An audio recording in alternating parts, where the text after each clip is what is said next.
ដោយសារសម្ដេចនាយករដ្ឋមន្ត្រីបានលើកឡើងរួចហើយខ្ញុំក៏ចង់ឲ្យអង្គសមាជរបស់យើងធ្វើសកម្មថ្លែងការណ៍គាំទ្ររាជរដ្ឋាភិបាលក្នុងការនាំយកបញ្ហា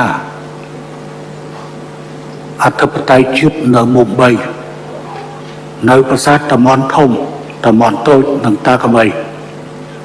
ទៅតុលាការអន្តរជាតិយុត្តិធម៌ឡាអេអ្វីដែលខ្ញុំចង់បញ្ជាក់បន្ថែមនៅទីនេះទៅលើអ្វីដែលនាយករដ្ឋមន្ត្រីបានមានយោបល់រួចហើយគឺនៅត្រង់ថាទីមួយយន្តការដែលមានស្រាប់ត្រូវបន្តការចរចាមិនមែនបានស្គាល់ថាយើងទៅតុលាការអន្តរជាតិឡាអេយើងបោះបង់ចោលនៅយន្តការនៃការចរចានោះទេ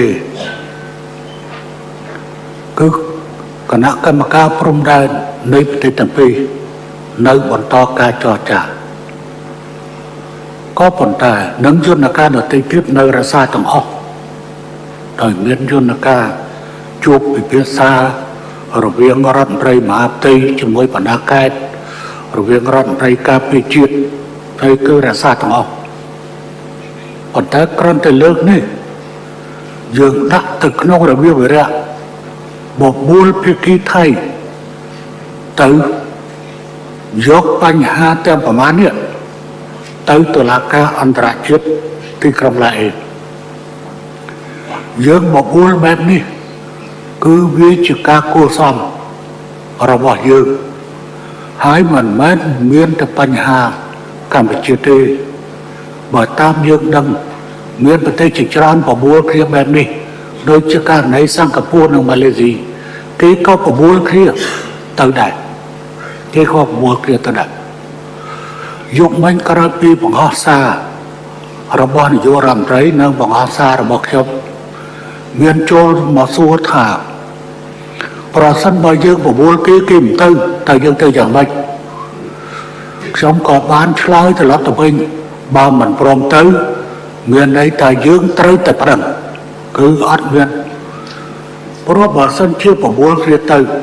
វាជាការល្អនេះជាការទុកមុខទុកមាត់ឲ្យគ្នាទៅវិញទៅមកម្យ៉ាងទៀតខ្ញុំក៏ចង់និយាយរឿងនេះជូនចំពោះពលរដ្ឋកម្ពុជាក៏ដូចជាពលរដ្ឋថៃឲ្យបានជ្រាបថាបើយើងមិនពឹងផ្អែកភាគីទី3គឺតុលាការអន្តរជាតិឡាអេដោះស្រាយទេចំនួនបែបនេះគឺនឹងបន្តរាប់សិបរាប់រយឆ្នាំទៀតដោះអត់ចប់ទេមូលហេតុអ្វីទៅបានជាដោះអត់ចប់មូលហេតុត្រង់ថារដ្ឋាភិបាលប្រទេសនីមួយៗមិនអាចដកថយចេញពីចំណុចដែលខ្លួនប្រកាន់អេរិយាប័ត្របានទេប្រសិនបើដកថយចេញពីចំណុចនេះប្រជាជនក្នុងប្រទេសរបស់ខ្លួននឹងបន្ទុកទាំងសងខាងបើសិនជាថាដកថយចេញពីចំណុចនេះតាមរយៈយន្តការទ្វេភាគីដោយមិនមែនជាតុលាការគឺច្បាស់ជាប្រជាជនស្រីបន្ទុកមិនថាយើងមិនថាថៃទេអញ្ចឹងជាល្អបំផុតគឺដើម្បីឲ្យប្រជាជនអស់ចិត្តនិងរដ្ឋាភិបាលក៏សុខស្រួលយើងយកបញ្ហានេះទៅឲ្យតុលាការកាត់ក្រីតែម្ដង